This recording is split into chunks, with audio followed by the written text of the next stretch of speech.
L'intuition en entreprise est un instrument assez extraordinaire parce que l'intuition, elle a beaucoup d'avantages et d'applications.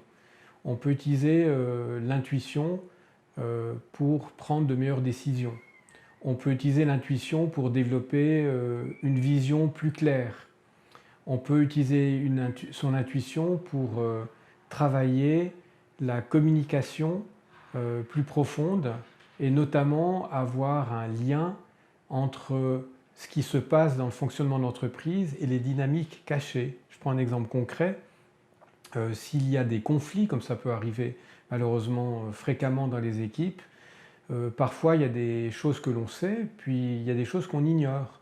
Eh bien, l'intuition permet de mettre à jour quelles sont les dynamiques cachées, quelle est cette part d'intangible et d'invisible qui pourtant agit sur le quotidien. Et l'intuition nous permet de trouver la source du problème éventuellement, mais permet également, comme je l'ai dit tout à l'heure, de se connecter à une source qui existe en permanence pour développer une meilleure vision. Et si je vais dans la prise de décision, prendre des décisions stratégiques, ce n'est pas savoir quelle est la réponse du tout, contrairement à ce qu'on pourrait croire. L'intuition nous aide à savoir quelle est la bonne question à poser. Donc il y a d'abord un travail d'identification de la bonne question et ensuite mon intuition va pouvoir répondre. Peut-être un bref retour en arrière pour donner quelques explications sur le fonctionnement de l'intuition. Parce qu'au fond, tout le monde a de l'intuition, c'est quelque chose qu'on partage tous les êtres humains.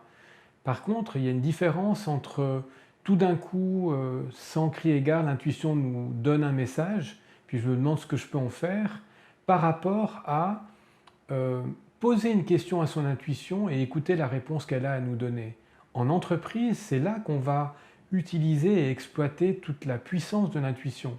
C'est la raison pour laquelle, quand je veux utiliser mon intuition pour prendre des décisions stratégiques, il est beaucoup plus utile d'abord de savoir quelle est la question que je me pose. Par exemple, si je veux engager quelqu'un, plutôt que de poser la question est-ce que je dois l'engager, oui ou non. Okay, c'est une question que je peux poser à mon intuition, mais la réponse est très limitée. Par contre, une bonne question intuitive pourrait être quelle pourrait être la conséquence à laquelle je devrais être informé si j'engage cette personne? Qu'est-ce que je dois savoir avant de l'engager? Quels sont les risques si je l'engage? Quels sont les risques si je ne l'engage pas?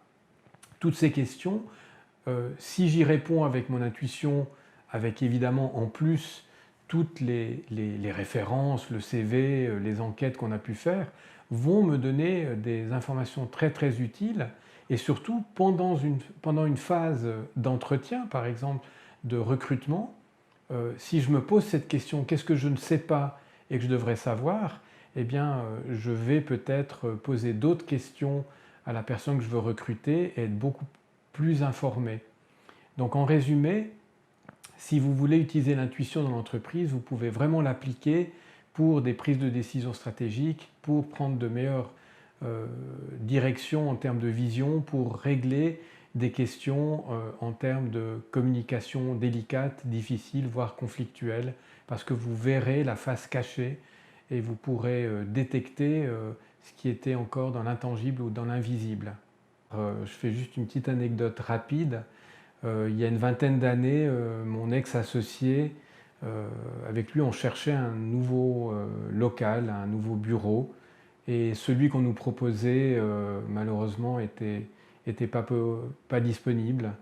Donc il m'a dit, bah, finalement, je crois qu'on ne va pas le prendre. On a dit à celui qui nous louait la salle, le bureau, qu'on n'allait pas le prendre. Puis on s'est dit, ben, on doit tout recommencer à zéro, maintenant on doit trouver autre chose. Et on s'est mis sur une agence pour voir ce qu'il y avait de libre. Il y avait un super bureau qui était libre et on a contacté l'agence et on s'est rendu compte que le super bureau dans lequel je suis depuis plus de 20 ans était libre. Et une fois qu'on a signé le bail, on a posé la question, c'est quand même bizarre, c'est un chouette bureau en centre-ville, qu'est-ce qui fait que ce bureau était encore libre? Puis la personne me dit, eh bien, écoutez, ça fait 3 semaines qu'on avait ce bureau à mettre en location Et en fait, on avait oublié de le faire. Et au fond, on l'a mis sur le site internet, et au moment où on l'a mis sur le site internet, 3 minutes après, vous avez appelé. Pour moi, c'est une connexion avec une partie consciente, et aussi mon intuition, et notre intuition nous a dit ne prends pas l'autre bureau, connecte-toi, et on s'est connecté sur internet, et on a trouvé le bureau dans lequel je suis depuis 20 ans.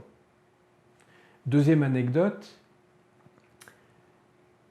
il y a très longtemps, je me posais la question de prendre ou de ne pas prendre la présidence d'une association.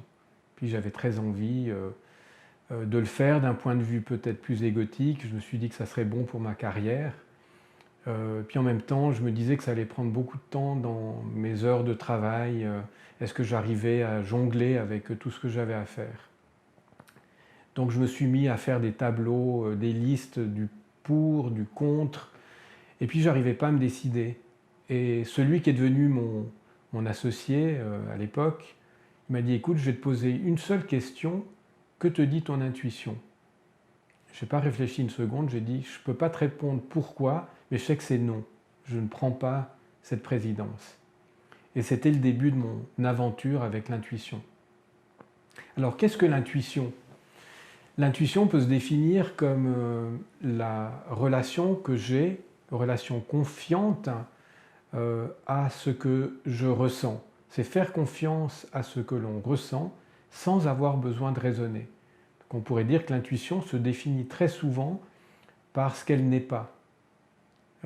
J'aime beaucoup la citation de Einstein qui disait que nous avons deux mentals. Le mental intuitif est un don sacré. Le mental rationnel est un serviteur fidèle.